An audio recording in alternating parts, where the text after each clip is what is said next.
샬롬, 이동춘 목사입니다. 오늘도 여러분의 삶이 주님의 평안으로 가득하시길 기원하며 하나님의 말씀을 나누겠습니다. 오늘 말씀은 누가복음 12장 13절에서 21절 말씀입니다. 무리 중에 한 사람이 이르되 선생님, 내 형을 명하여 유산을 나와 나누게 하소서 하니 이르시되 이 사람아, 누가 나를 너희의 재판장이나 물건 나누는 자로 세웠느냐 하시고 그들에게 이르시되 삼가 모든 탐심을 물리치라. 사람의 생명이 그 소유에 넉넉한 데 있지 아니하니라 하시고 또 비유로 그들에게 말하여 이르시되 한 부자가 그 밭에 소출이 풍성하매 심중에 생각하여 이르되 내가 곡식 쌓아둘 곳이 없으니 어찌할까 하고 또 이르되 내가 이렇게 하리라. 내 곡간을 헐고 더 크게 짓고 내 모든 곡식과 물건을 거기 쌓아두리라. 또 내가 내 영혼에게 이르되 영혼아, 여러 해 쓸 물건을 많이 쌓아두었으니 평안히 쉬고 먹고 마시고 즐거워하자 하리라 하되 하나님은 이르시되 어리석은 자여 오늘 밤에 내 영혼을 도로 찾으리니 그러면 내 준비한 것이 누구의 것이 되겠느냐 하셨으니 자기를 위하여 재물을 쌓아두고 하나님께 대하여 부요하지 못한 자가 이와 같으니라. 아멘. 누가복음 12장 13절에서 21절 말씀을 본문으로 감사를 모르는 인생의 결국이라고 하는 제목의 말씀을 나누겠습니다. 매튜 헨리라는 목사님이 계십니다. 성경의 이해를 돕는 해석서를 주석이라고 합니다. 이 주석서들 중에 매튜 헨리 주석이 있는데 이 주석의 저자이십니다. 이분이 감사와 불평에 대해 재미있는 설명을 해주셨습니다. 감사는 자동차를 탄 것과 같고 불평은 흔들의자에 앉은 것과 같다. 자동차도 아시고 흔들의자도 아시죠? 이 둘 다 몸을 흔들리게 합니다. 그러나 자동차는 몸을 앞으로 전진하게 합니다. 그러나 흔들의자는 몸만 흔들 뿐 결코 전진시키지 못합니다.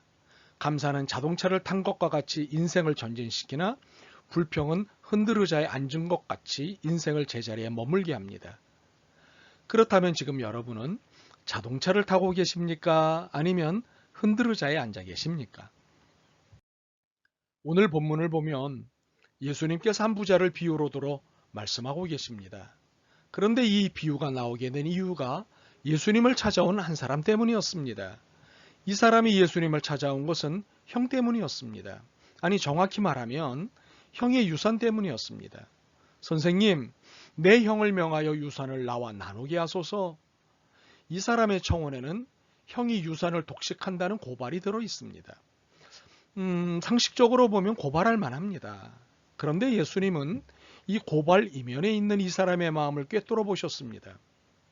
이 사람아, 누가 나를 너희의 재판장이나 물건 나누는 자로 세웠느냐 하시고 그들에게 이르시되 삼가 모든 탐심을 물리치라. 사람의 생명이 넉넉한 데 있지 아니하리라. 예수님은 무엇을 보셨습니까? 그의 탐심을 보셨습니다. 정의를 가장한 탐심을 보셨습니다. 형의 독식은 불의일 수 있습니다.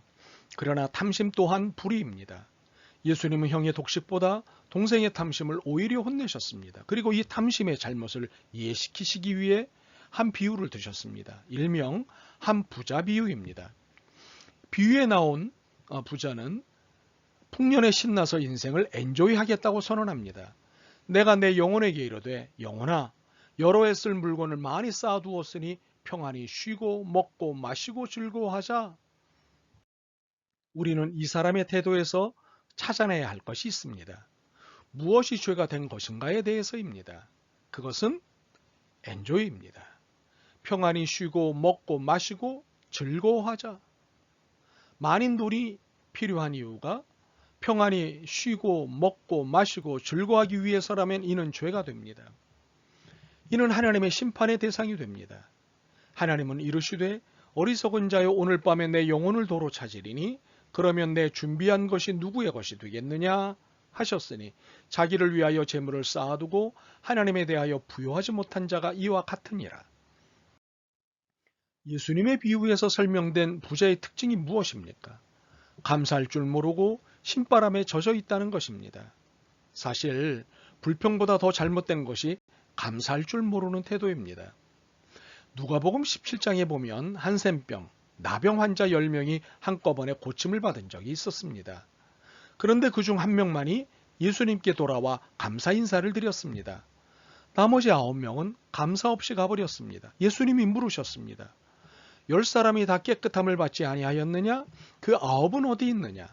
이 이방인 외에는 하나님께 영광을 돌리러 돌아온 자가 없느냐? 예수님은 감사해야 할 사람들이 감사하지 않은 것에 대해 꾸짖으셨습니다. 사실 감사란 하나님께 영광을 돌리는 것입니다. 그런데 하나님께 영광을 돌리지 않았으니 예수님이 노하실 수밖에 없었던 것입니다. 그러나 감사로 하나님께 영광을 돌리는 이 한 사람을 향해서는 놀라운 축복을 하셨습니다. 일어나 가라. 내 믿음이 너를 구원하였느니라. 예수님은 이 사람의 감사 행위를 믿음의 행위로 규정하셨습니다. 그렇습니다. 감사는 믿음입니다. 하나님이 베푸신 것을 믿는 것이고 이 베푸심을 감사하는 것이기 때문입니다.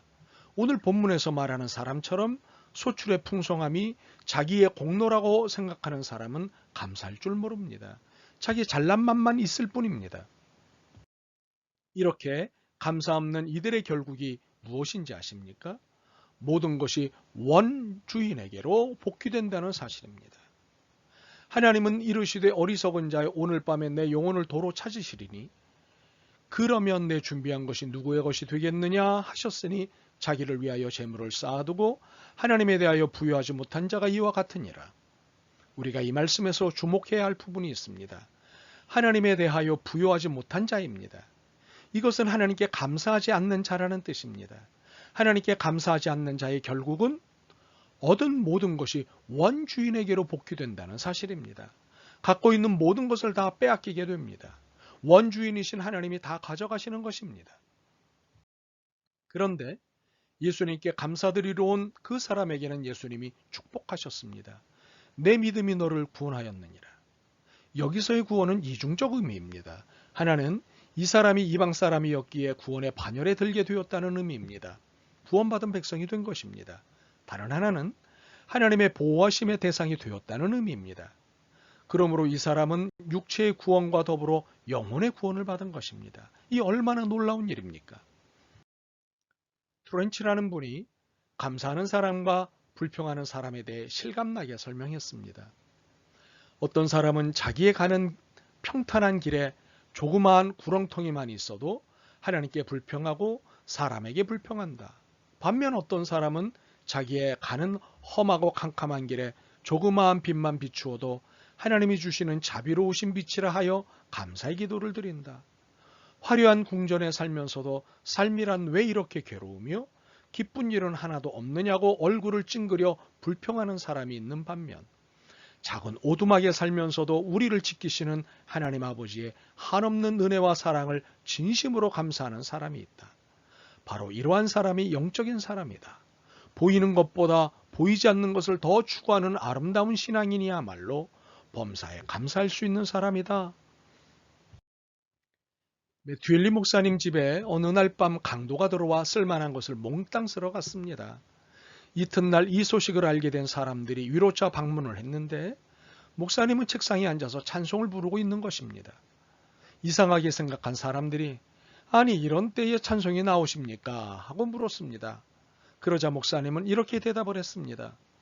어떤 이는 강도를 2번이나 맞았다는데 나는 1번 당한 것이 감사하고 내게 있어서 제일 필요한 책상을 안 가져간 것이 감사한 일이고 그 도둑질을 내가 하지 않은 것이 감사한 일이고 무엇보다 나는 성경 주석을 쓰도록 하신 것이 하나님의 은혜인데 강도가 물건만 가져가고 내 몸은 무사하게 해놓아서 하나님의 일을 계속할 수 있으니 얼마나 감사한 일입니까?